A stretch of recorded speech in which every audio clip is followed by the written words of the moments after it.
Bismillahirrahmanirrahim, and Assalamu alaikum to all of you once again. I hope that you people are doing well. Thank you for joining the live session today. So, Bismillah, as you remember that we already talked about the definition of Islamic marketing in the last class, and in the definition we discussed that Islamic marketing compared to the conventional marketing have so many things in common, and then that's why the assignment of the marketing management orientation that I gave you today was related to it, where the stages of marketing was compared from an Islamic perspective. And the focus, as we discussed in the last class, so the objective of Islamic marketing is on consumer awareness. It should be ethical. That's the key point. Make sure that the communication that is done in Islamic marketing is truthful, and you treat the company, the business, or the marketing itself as an amana, which means that when it comes to amana, it means that um, you are not using it against the rest of the society. When it comes to amana, it means that you are taking care of it, and you are acting as a trustworthy holder of the amana, or the custodian of the amana. So the stewardship is the term that is the more appropriate term. When it comes to the promotion P of marketing, Islamic marketing plays even a bigger role, because when it comes to marketing, the first thing that comes in mind is marketing, promotion, and advertising. And when it comes to advertising, we look around and we see that almost all the advertisements, well, I'm exaggerating, but almost all the advertisements have information which are exaggerated. So they tell you that they are doing things. When you buy the products are not as good as you see in the promotion, generally speaking, or as you see in the advertisement. Promotion is a bigger term. Who will tell me what are the things included in the promotion? Who will tell me what are the things included in the promotion? We call it the promotion mix. The mix of promotion. Who remembers the promotion mix? Anybody remembers the promotion mix? Anybody remembers the promotion mix? You have to talk to me. Yes, doctor. What is the promotion mix? What are the ingredients of promotion mix? Is it the 4-piece, doctor? No, that is marketing mix. I'm talking about promotion mix. Promotion mix. You already know. Focus. Truthfulness. Sorry? Truthfulness. No. Advertising, doctor. Sorry? Advertising. Very good. That is the first part when it comes to promotion mix. So the first of all, let me open another slide for you to understand it. Okay. When it comes to promotion mix, Prohibition of deception in promotion. no. Promotion mix. Personal selling. One is advertising. Ethical communication. Personal No. selling. Second one is digital marketing, sales one more. promotion, Responsibility. Very good. Sales promotion. public relation, Very good. Direct marketing. Direct marketing. Public relations. Social Public relation is marketing. another name as well. Yes, it is called publicity, if you remember. What Social about digital marketing? personal Direct sales, marketing. Direct marketing. Very good. Social marketing. No. Digital marketing. digital marketing, Digital marketing. Do we have one more? personal selling, Communication. Very good. Personal selling. So these are the ingredients of promotion mix. And if you check each one of them, started from advertising. Well, advertising use a mix of media, and there is another term now, see, media mix. How many of you remember what is media mix? Media mix.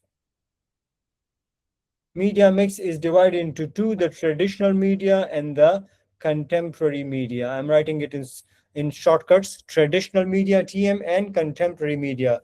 Traditional media is radio, TV, newspapers, magazine. Contemporary media is mostly social media and digital platforms. So you look at all the advertisements on these different media.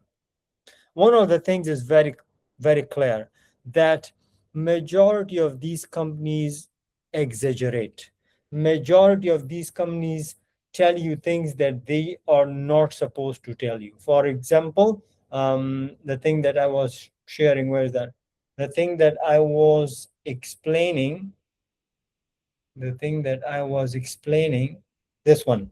Look at it, that the exaggeration is there. So the exaggeration is something that is forbidden in Islam. So that's why it is said avoid exaggeration. If you're using any method of promotion, it is advertising, which is a paid form of promotion. So once you pay a medium, once you pay a company like TV, newspaper, or radio, then you can tell them to say anything and they will say, because you paid them. But when you tell them to say anything that you want them to say, and that is ambiguous, that is exaggeration, then it is not in Islamic marketing. When it is Islamic marketing, you will avoid exaggeration. You should be truthful and you should not manipulate the message. That is number one.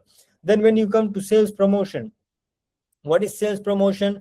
It's very common. I've seen that when you go to, for example, a garment store, you see that the price tags are normally hanged in a garment store. You go to any garment store, I don't want to mention any name, the price tags are hanged and they say when Buy and sell, buy one get one, like this, doctor? yeah, buy one get one free. Or when you see they say $70 or 70 ringgits, so you are happy, you go closer to get a shirt or a pant for 70 ringgits. But when you go, they have written a small thing like from 70 ringgits, and the from is very small. So when you go there, probably there's only one ugly looking shirt which is 70 ringgits. The rest of all of them are like 100 and 200 ringgits. That is deceptive. That is ambiguity creating. So you have to make sure that your marketing, that your sales promotion is avoids all this exaggeration and ambiguity. Okay.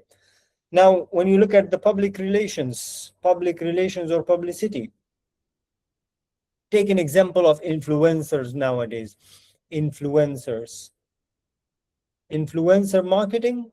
Well, influencers are followed by a lot of people.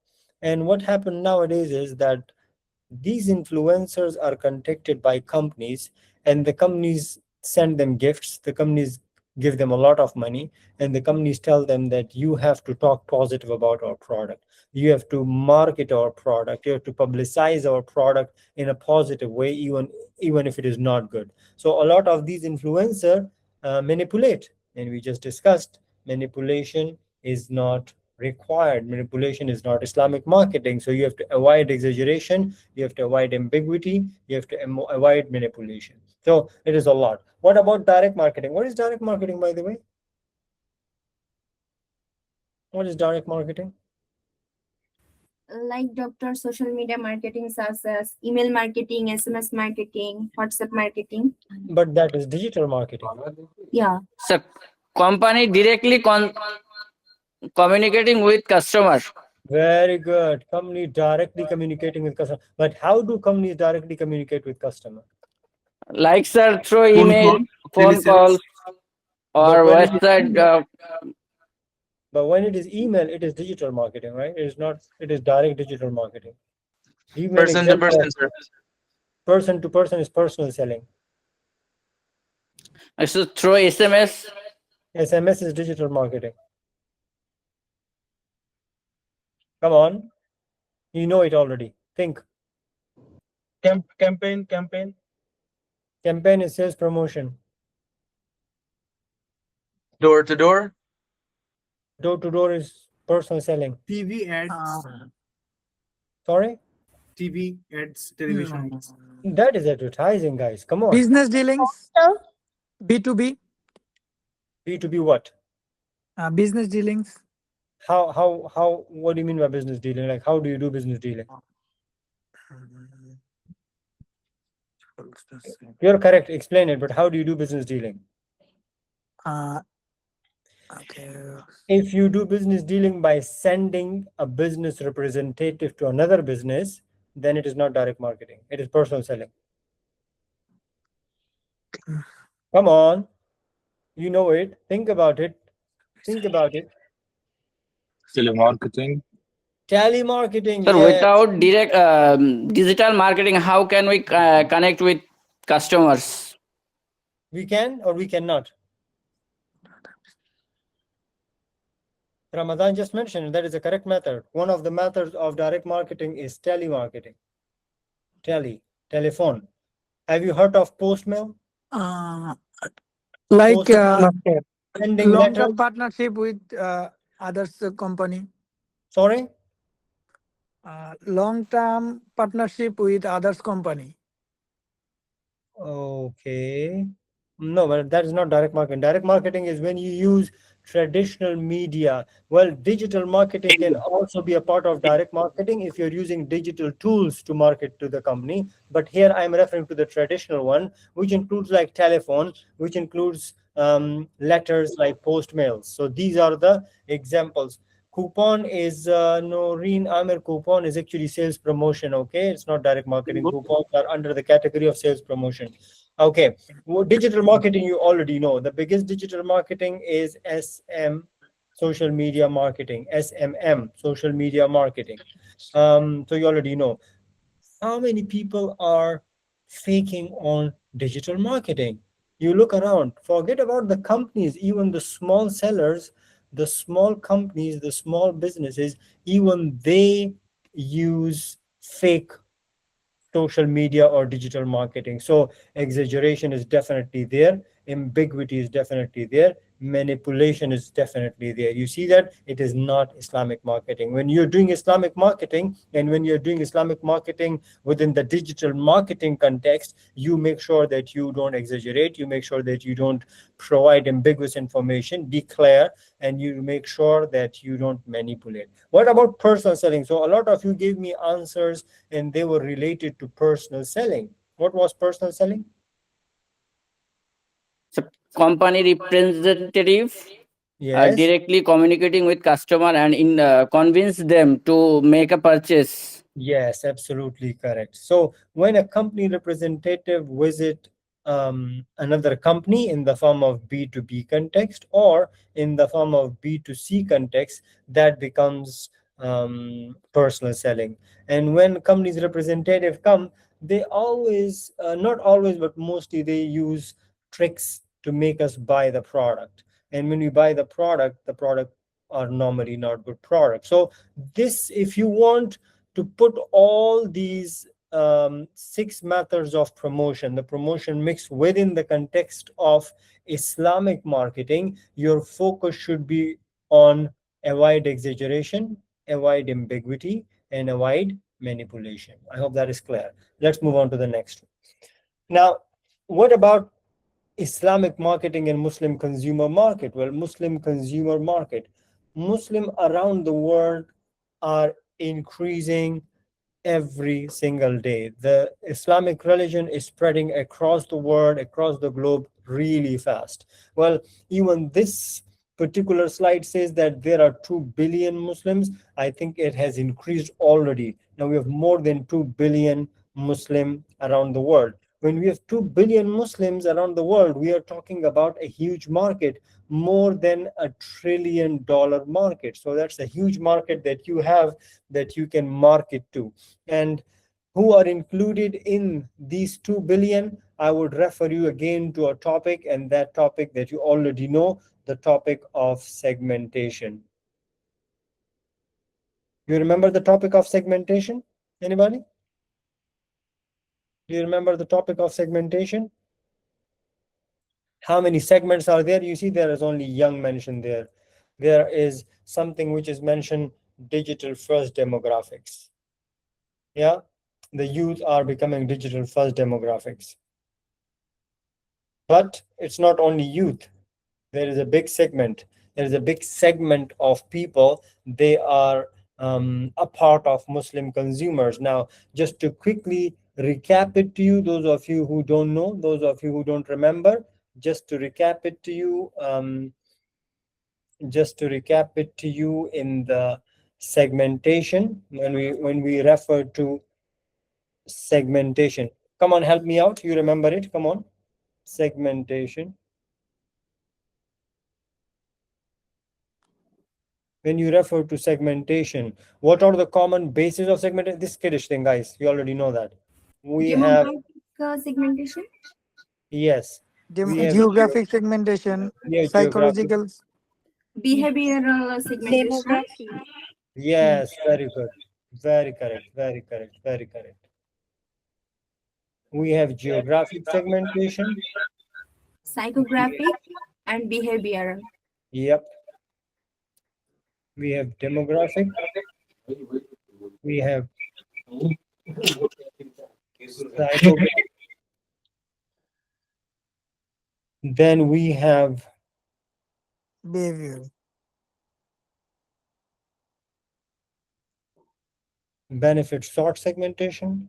Then we have usage Yes. rate segmentation. This one is also called behavior together. Behavioral segmentation. And then we have one more, I normally write it separately, and that is called hybrid segmentation.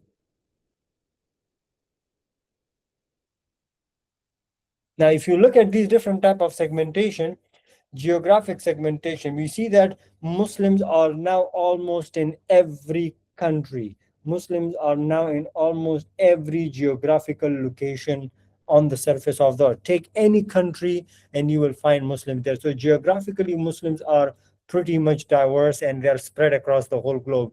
Demographic include the Age, common things gender, like income. age, gender, income, and so on. You see that Muslims are now in all ages, in two main genders. We have different income levels in Muslim. We have different education level in Muslim, and so on. Psychographic, normally we call it lifestyle. We see Muslim around the Social world, class. different lifestyle, different social class. Correct. It is in the demographic, but yes. Personality, value. Yes, correct. Personality, values. Normally, it is explained in the form of AOI, and you already know that. What was AOI? Anybody remember? AOI: activity, opinion, and interest. Write it down. I don't have space to write it. Activity, opinion, interest. So that is the psychographic segmentation. Then the behavioral, the benefit sort segmentation.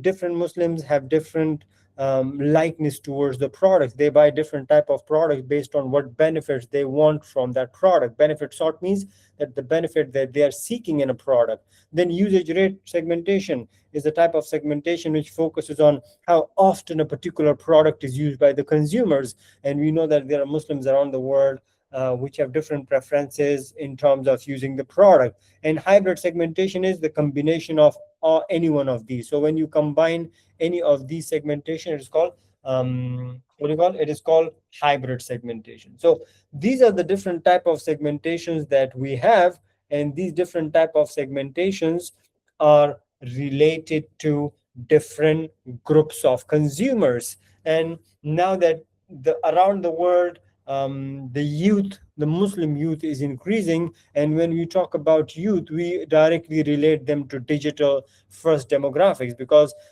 nowadays the Gen Z or the Gen Alpha or the new generations, they are the ones who are very much accustomed with the latest use of technology. So now is the time to use digital marketing, and now Islamic digital marketing.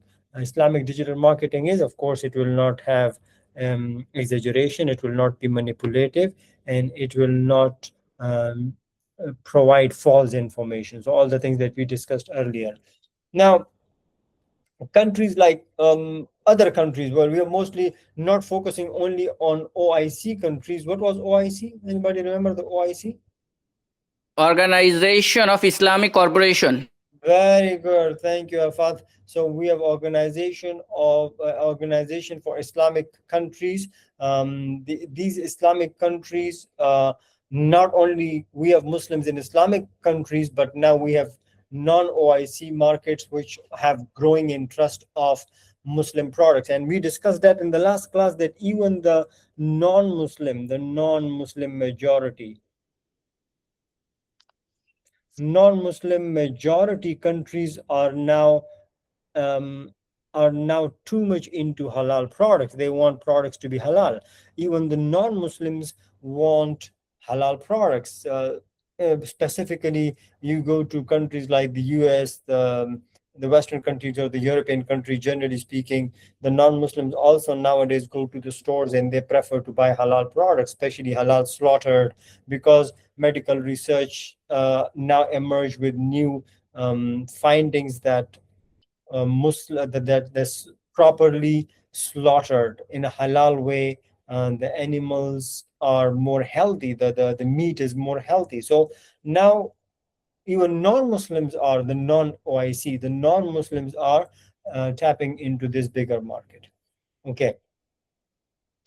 Now look at the amount of no look at the amount that Muslim market or the global Muslim market according to a 2023 research has, and that is 2023, a 3-year old. This figure is exponentially big figure. You see, $2.4 trillion market.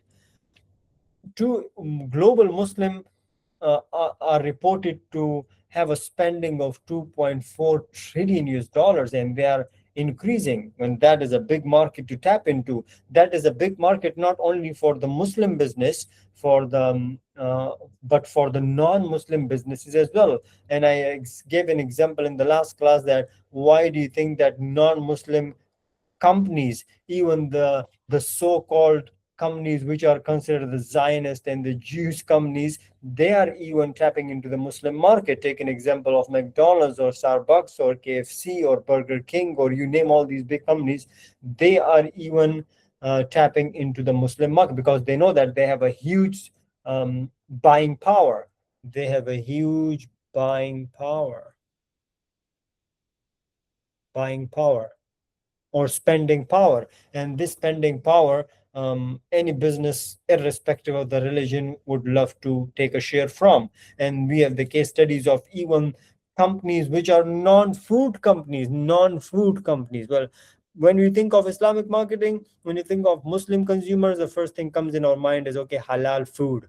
Not only halal food, non-food items like companies like Nike, Adidas, or Puma, they are even marketing to Muslim consumers. For example, the case study of Nike that I will share with you, and it is in this slides as well, at the end of this slide, where the Nike company's product got extremely famous when they launched their female consumers, Muslim female consumers. They launched athletic products, like for example the swimsuit for Muslim female, and that is a fully covered swimsuit. So that is what a non-Islamic or a non-Muslim company like Nike is doing. Why? Because they know that it is a $2.4 trillion market. What is the implication? The big multinationals and the startups are now aligning their offerings towards Islamic marketing. This whole part is the Islamic marketing.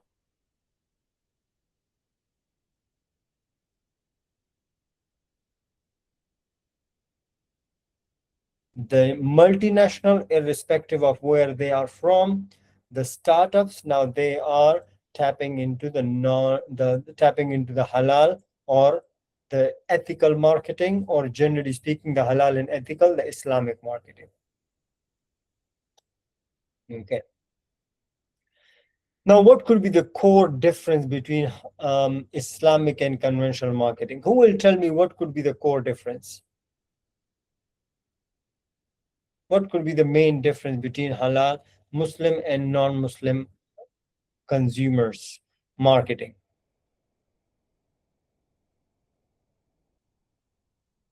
Okay, It is mentioned. This is the conventional part and this is the Islamic part. Even though we somehow touched on it, the conventional marketing focuses on customer satisfaction. Well, even our Islamic marketing focuses on customer satisfaction and profit. Well, the main part is the profit, even if externalities are ignored, even though that the Islamic context is ignored. Okay, so the focus is on profit. I'll write the profit as a main important point. But is it bad to have profit?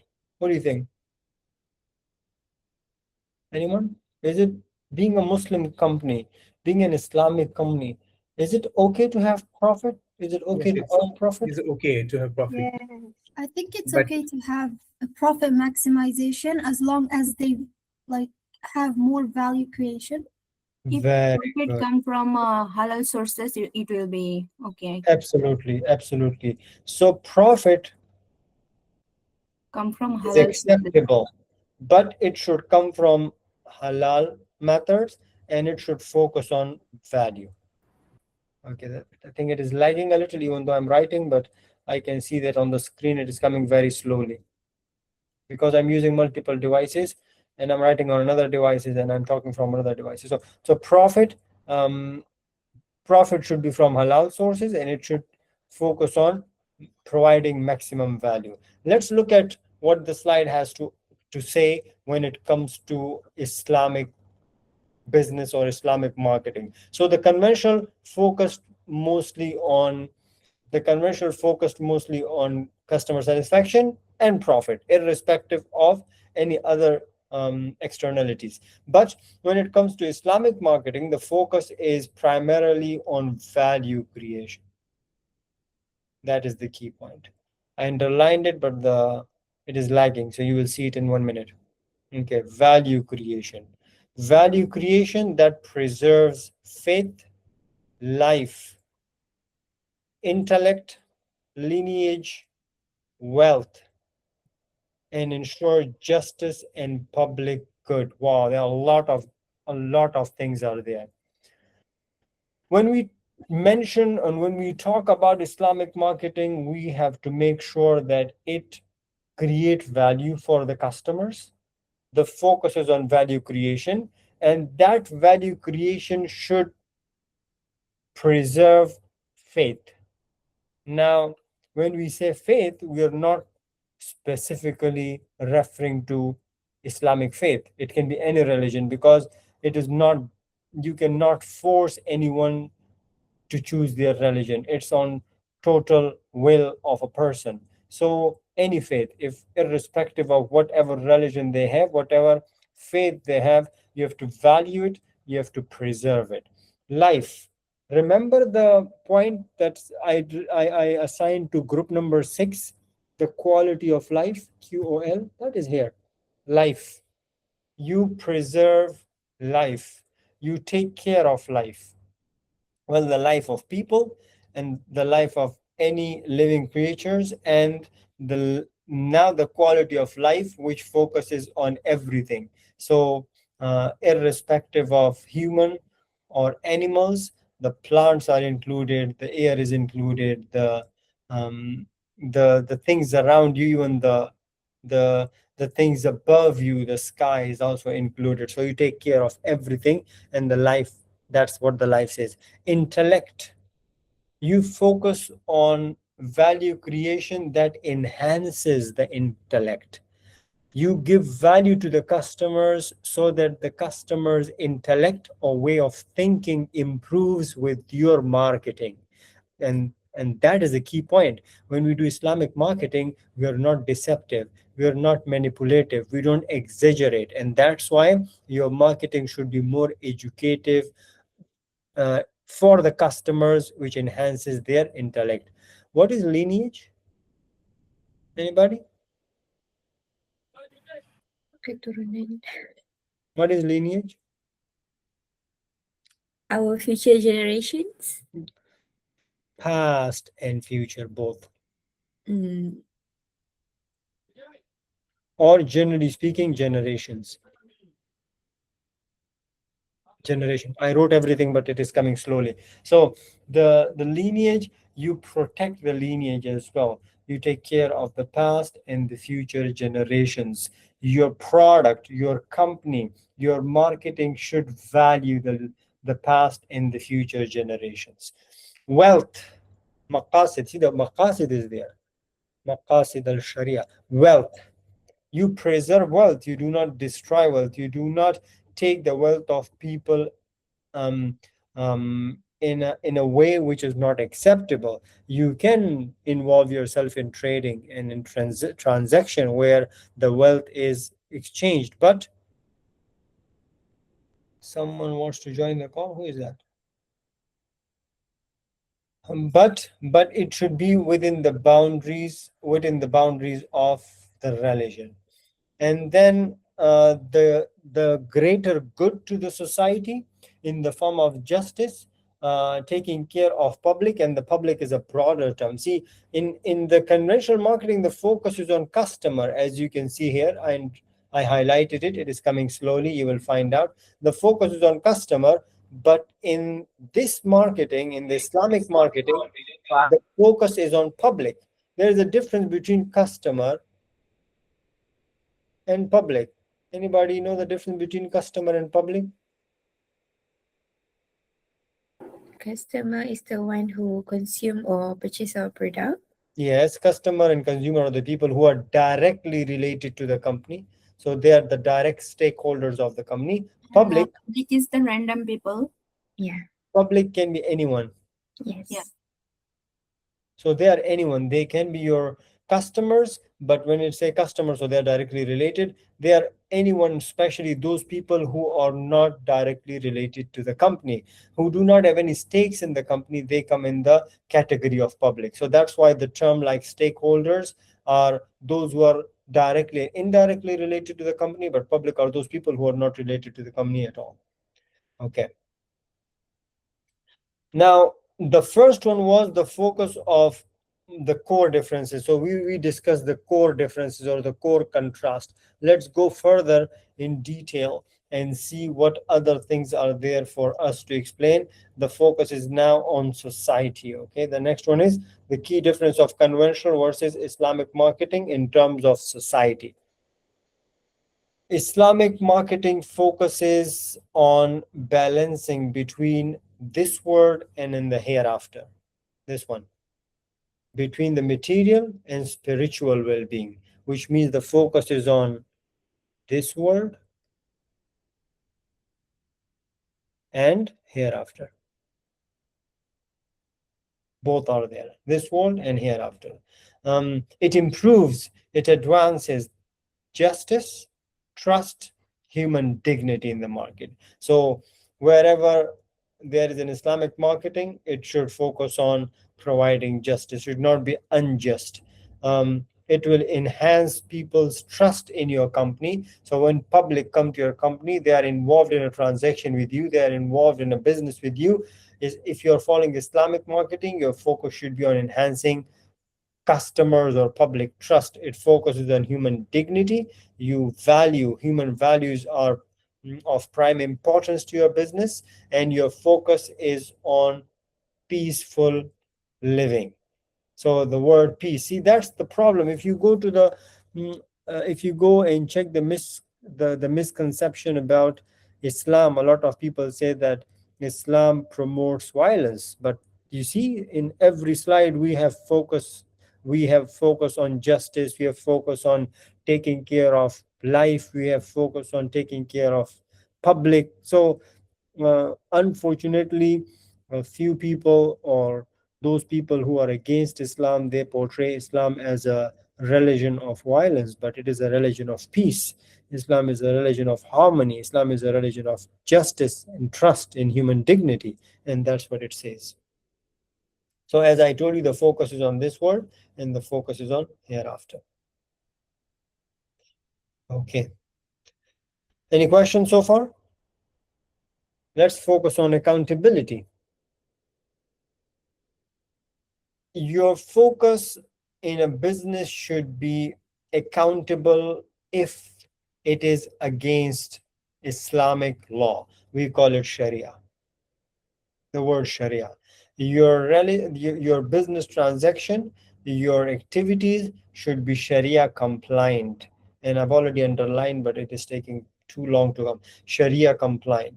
It should be within the boundaries of Islamic law. You make sure that whatever you do, you have strategies, you have processes, you have administration, all within the boundaries of Sharia. So we call it Sharia compliance.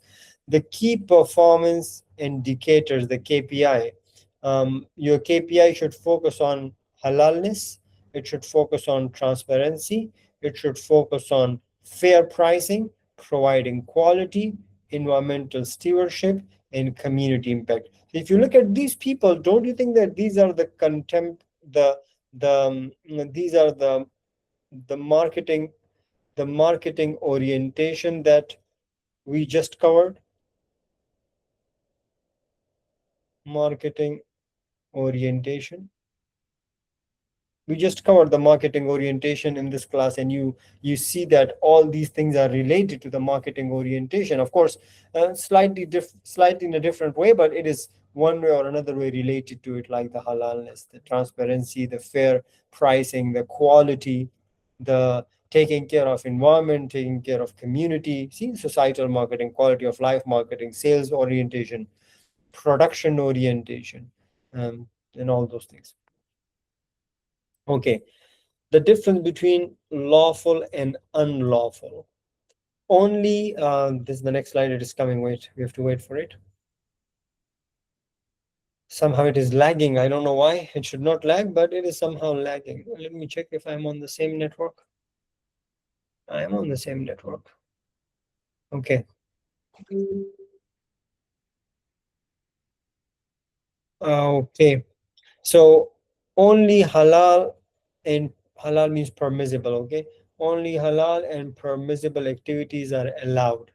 And of course, when it comes to riba, riba is something very dangerous, by the way, because there are Quranic verses that specifically says that riba is haram, riba is prohibited, because riba or interest or ushri is as if you are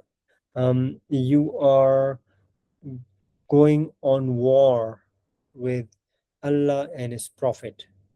So you can see that how dangerous this is. So whatever business you are doing, your focus should be to avoid riba, to avoid interest, to avoid usury, and your focus should be on fairness, transparency, and justice rather than deception. Deception is extremely prohibited in Islam, and that's why it is quoted one of the verse of the Holy Quran in just two. Is it? It's the, what do you call?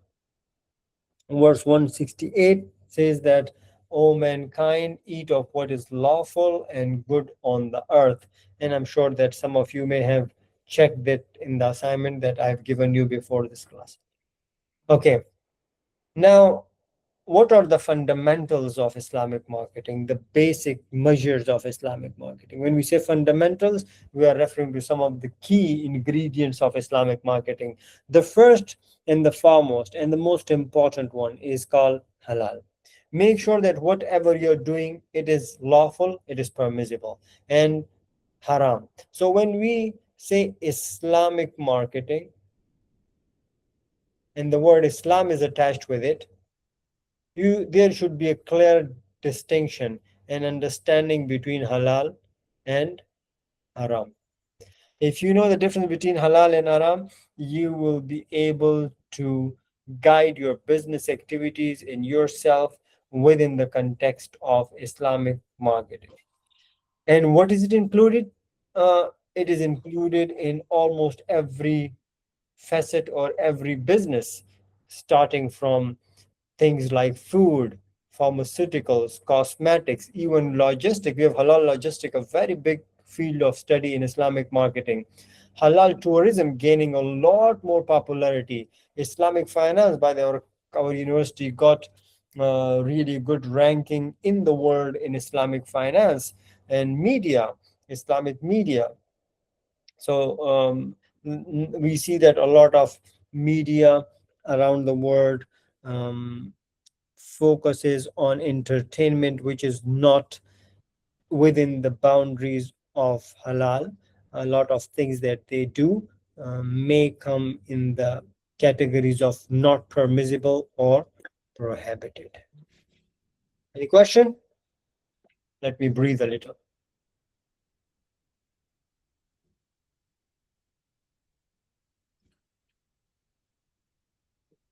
Okay. What is the next important fundamental measure in Islam? Evidence. So the first one was halal and haram.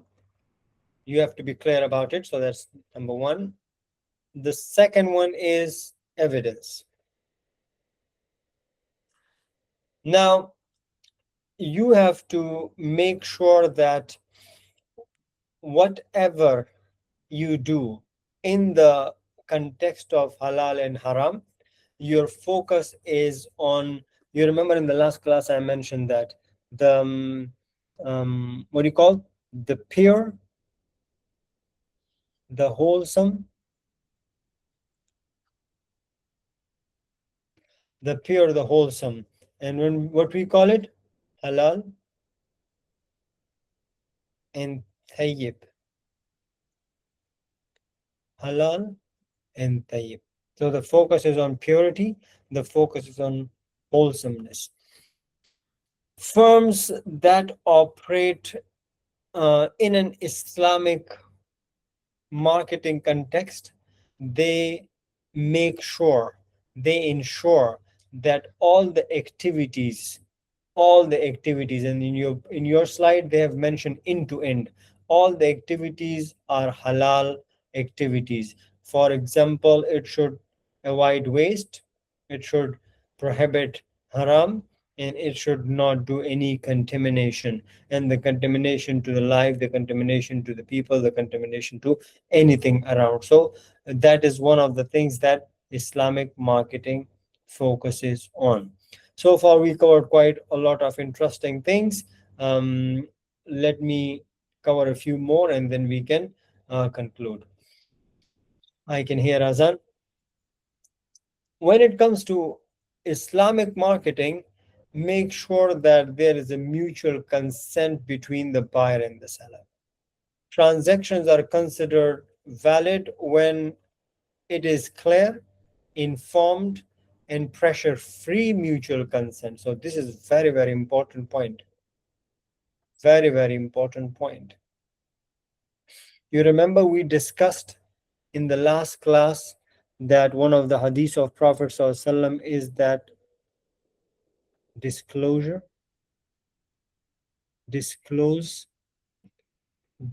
wait, okay, let me correct it.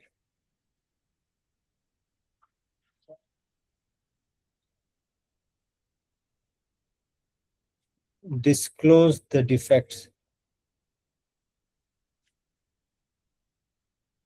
When you disclose the defects, the Prophet ﷺ says that the buyer and the seller, when the seller discloses the defects of the product that he's selling to the buyer, when the seller discloses the defects to the buyer, Allah will put his blessings in that transaction. You cannot sell your product by force. It should be through mutual consent. Mutual consent means both the parties. Both the parties. Well, both the parties or all the parties? Both the parties or all the parties to the transaction must be clearly informed, and it should be a mutual consent between the parties. And again, the same thing, you should not deceive. When you look around, do you think that these things are followed by Muslim merchants? What do you say? They don't deceive, they don't force you coercion, they don't do fraud. Yeah, they don't do fraud, they are being transparent and clear. Do you think that Muslim consumers or Muslim traders, no question, okay? Do Muslim businesses follow these? What do you think? Do Muslim businesses follow these? Do they avoid deception? Do they avoid coercion? Do they avoid fraud? What do you think? Do they? Anybody? They are supposed to, but unfortunately, in Yeah, they're current supposed scenario, to. they don't. They are supposed to. They are not. Mostly they don't. Yes, they are required to actually. Not even supposed to. They are required to, because if you are Muslim and you are following Islamic law, Sharia law, and if you are going to call yourself an Islamic marketer, you must follow these things. But look around us. I see numerous videos of Muslim merchants in almost every country. They they they deceive, they do fraud, they force people to buy things which they don't want to buy. They don't provide clear information. So even though by name they are Muslims, but they are misrepresenting Muslims because they are doing things in a wrong way. You believe that? Not everybody, but we see a lot. We see a lot of that. Okay. Okay, now look at one of the hadiths of a Prophet ﷺ. A sale is valid only with mutual consent. Mutual consent. And the Quranic reference is there that a trade by mutual consent. So once you think that you want to involve in a trading, make sure that that trade is based on the free mutual consent. And that's why in the previous slide, the word pressure free mutual consent.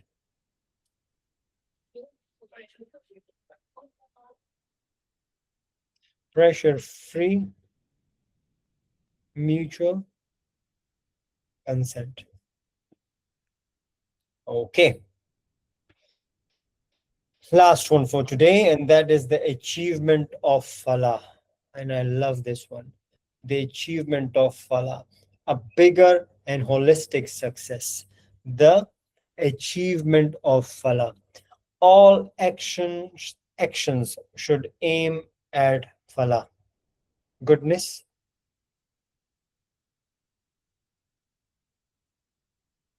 yeah, success in this world and success in the hereafter. What is Falah? Success in both worlds. So if you are an Islamic marketer, you make sure that you serve society. We call it societal marketing. You ensure the safety of life. See, the word life was in the previous slide. So not only the safety of people, but the safety of life. You are fair. You don't lie. You don't deceive. You don't manipulate. You preserve lineage, dignity, and you make sure that you do innovation which is beneficial for the society. So the focus of this whole thing is on societal and circular economy or sustainability.